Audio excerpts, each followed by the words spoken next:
Hello everyone, welcome to Market Watch. It's time to discuss the Lorcana trading card game market. Hope you had a great long weekend. I sure did. And before we get into talking about the fourth set here and other things, just a quick update. Every set I make those how good is every card in every yank basically and make 6 different videos about it. They are still coming.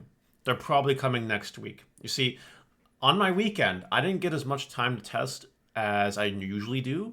Not to mention that a lot of people in my circle didn't play as much as they wanted to because I guess it was a long weekend or whatever. So I'm assuming the series for that is going to come out next week, starting Monday, most likely. We just actually want to do some testing with the cards, some good testing with the cards, because we actually, believe it or not, do test with the cards before we make these videos, and usually make no mistakes. Usually, but yeah, I instead of just making a video, just giving my opinion without even testing the cards, we test the cards. We always test the cards. So yeah, that's how we do it, and expect that soon. But yeah, on to this. Let's get started. Like, comment, subscribe would be really cool. And we'll go start with the most expensive card in the fourth set, Ariel Sonic Warrior. Max rarity for those Steel Amber Song decks if you want to play a couple copies of this. And, it's been sung all over the place. They all are cheaper than this, and they appear to be all going down in price because, well, there's so much of the set going around. So, yeah, that's where the bar is right now on that. When it comes to booster boxes, this is effectively 215 first chapter, relatively the same it's been for the last little while. Then we have Ursula's Return. It's actually bumped up in price here. It's up to 135. Now, my reasoning for this is something I hinted at a different video a few weeks ago. Because of competitive play, people need to buy this set. Like, they have to actually open this set and try to get the cards for them. And so do stores, by the way. So by marking the price up a little bit, they make some money to ensure that when it comes time to sell the cards in anticipation for the big tournament this weekend, they are walking away with a profit. So that's why they're more expensive right now. But I expect this to fall once the competitive scene for the set kind of cools off. Second chapter, Rise of the Floodborn, is down to 125, and the Inkland is just super down. Super down. Though they're all kind of, bouncing up and down right now. Not because competitive. What's really cool, and I'm pretty sure that Ravensburger did this intentionally, but you need cards from all four sets to basically be in the meta right now. There are some decks, sure, that, they operate mostly top on one set or the other. That's fine. But they designed it in a way that you need everything, which is pretty interesting. Not everything per se, but every single set has meta relevant card right now.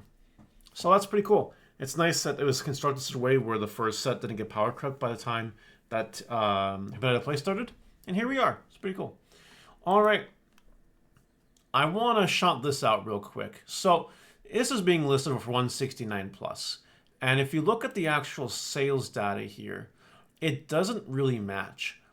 If you guys recall, it was a few weeks ago when the Musketeer Mickey Mouse got spoiled or whatever, and I'm like, sell these now.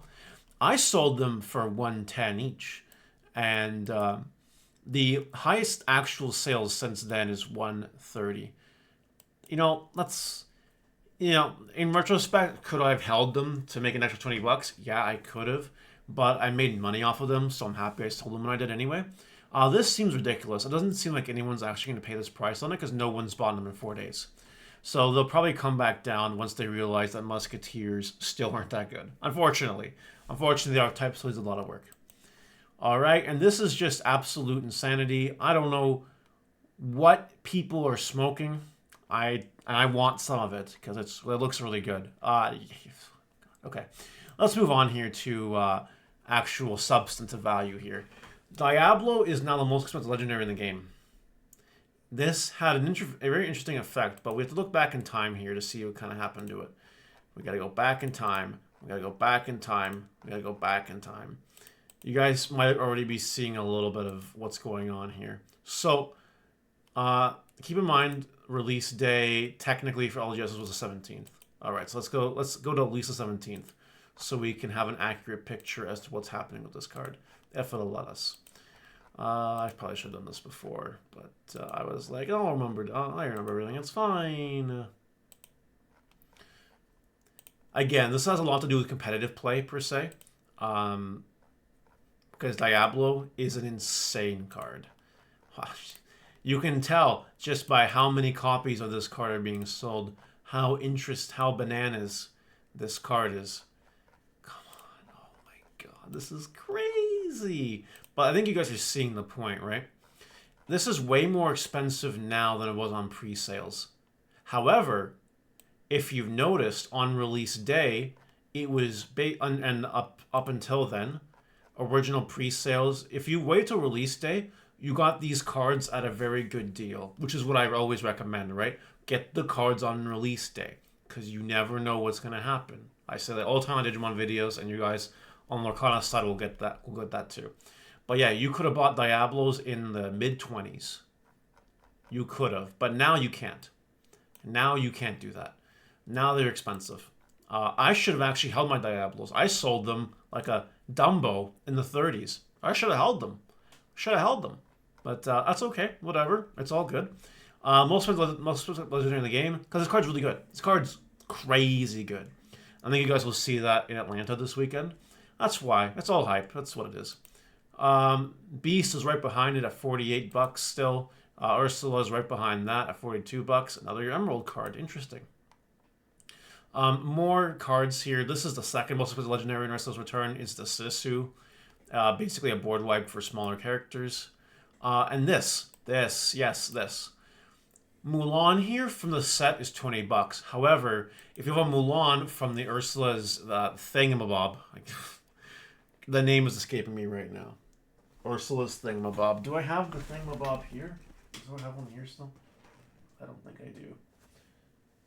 Pretty sure I don't. Anyway, Ursula's thingamabob.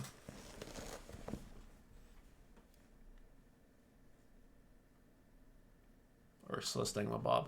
Anyway, I lost my train of thought. The cards from Ursula's thingamabob are a little more expensive. The reason why is because there's technically less of these by a lot than there are the actual one from the set. That's why. So yeah, there you go.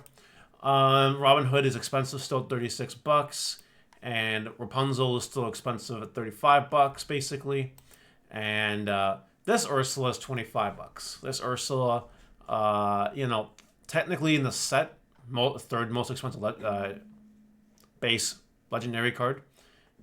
The Queen, Evil Queen herself. Then we have Yen Sid again from the Thing, and Yen Sid from the set. Cards from the Thing will always be more expensive than cards from the set. Just so you know. That's the way it is. We see it in other card games too. This is not a first by any means. Maui is most expensive legendary in the game at $10 right now. It's actually tied here with Whole New World. Most expensive super rare in the game here at $10 still. We're gonna see a lot of this at the event, I'm sure. I'm sure we will. And now this set has a bunch of slops. Hades is way down in price. The Queen is way down in price. We have Donald Duck Buccaneer, RIP, way down in price. We have Mickey Mouse, way down in price. No one cares about Musketeers. Cinderella even, way down in price. Piglet wasn't in anything, let's be real. Sorry, Piglet. Sorry, man. Now, money rares. The more goofies you pull, the better. Because this, when you play, it has Rush and you gain 2 lore. It's a great card in your Ruby decks. It will see play this weekend, absolutely. You have something like the actual regular art of the Ariel. This is the most expensive super rare in Ursula's Return. Not a great return on investment, if you're asking me, but, if you pull some Ariels, you're doing okay. And lastly here, we're going to talk about Bruno, also another little bit of a money rare. The rest of the rares are like $2 or under, and that's just expected. I want to talk about it, if you know what I mean. That was a really bad joke. Anyway, here's what the moral of the story. I hope you didn't buy the pre-sales. You might look at something like Diablo and think to yourself, damn, I should have bought the pre-sales. Look at it now. No. What you should have done, if you didn't do it and you cared, was buy it on release day. Because it was pre-selling for almost $40. And on release day, you could buy them mid-20s. You should have bought on release day. Let that be the lesson that you take away from today's video if you didn't buy it on release day. If you learn anything from today's video, buy things on release day. Because one of two things are going to happen. It's either going to be a fair price, maybe goes a little bit lower if it's nothing crazy, and that's fine, and you weigh that. But in the case of meta cards that are incredibly sought after, The market will buy them all up, and then that's when you get prices like these. So that's the moral of the story for today. Yeah, what do you guys think? Let me know in the comments. I'll see you later. Bye.